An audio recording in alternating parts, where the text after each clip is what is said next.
Всем привет, с вами я, журналист «Кактус Медиа» Бермет Уланова. У нас сегодня в гостях снова Виталий Пукаев, гештальт-терапевт и психолог. И новый выпуск программы «Доктор, я псих». И этот вопрос мы ему снова и снова задаем. Привет, Виталий. Привет! А разобраться, псих она или не псих, мы сейчас как раз и будем этим заниматься. Все мы в последнее время часто очень слышим про выражение «токсичный человек», «токсичность», «токс». Вот сегодня мы решили спросить у Виталия, кто такой токсичный человек, что делать, если в вашем окружении есть такой человек, и что делать, если я сама токсична. Виталий? Вот когда ты мне названиваешь по 10 раз на день, ты придешь сниматься, вот это вот как раз таки есть токсичность с твоей стороны.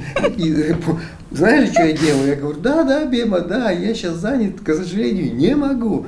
И таким образом я выставляю границы и сваливаю тебя. В принципе, если рассматривать в глобальном масштабе, токсичные люди это те, которые нарушают мои границы и лезут там, если наш пример брать, с просьбами, с требованиями о том, чего я не хочу, да, там, не знаю, если это брать родителей, то это те, которые там нарушают мои границы, где мама говорит мне там, Виталюша, знаешь, тебе вот лучше бы, там, не знаю, на отдых съездить бы в Турцию, а не в твой Занзибар. Я говорю, мамулечка, я сам решу.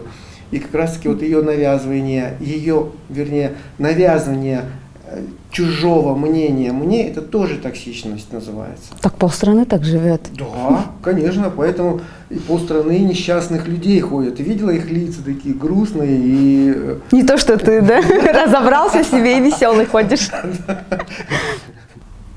Постоянные замечания, мне кажется, эти. Да. Вот ты не спрашивал человека мнения, а он тебе начинает говорить, тебе этот цвет идет, не идет, тебе там стрижка другая пошла бы, или еще что-то. Не только про внешность, да, про все абсолютно.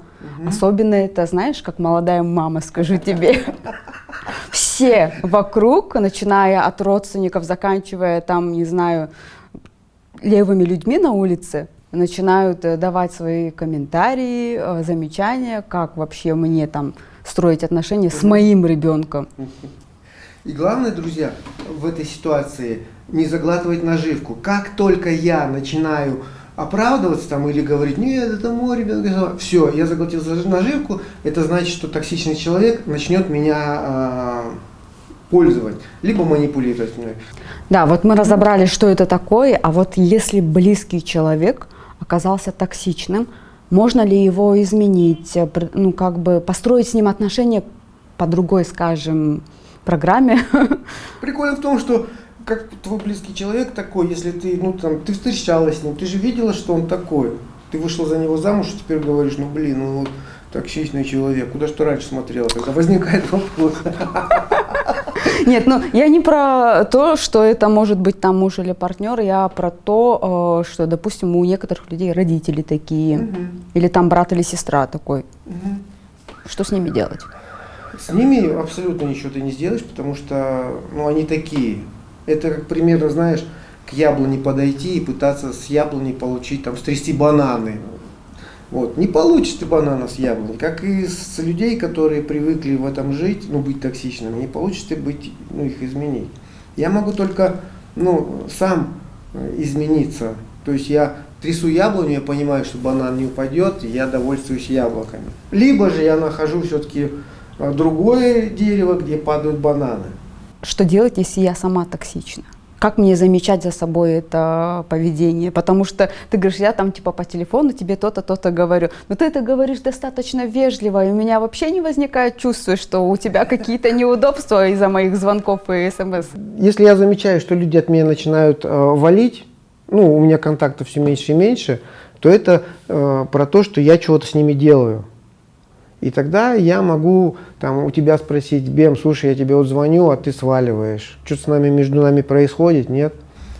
Я, получается, из здоровой роли, не из токсичных отношений, а из взрослых, здоровых, пытаюсь с тобой проясниться.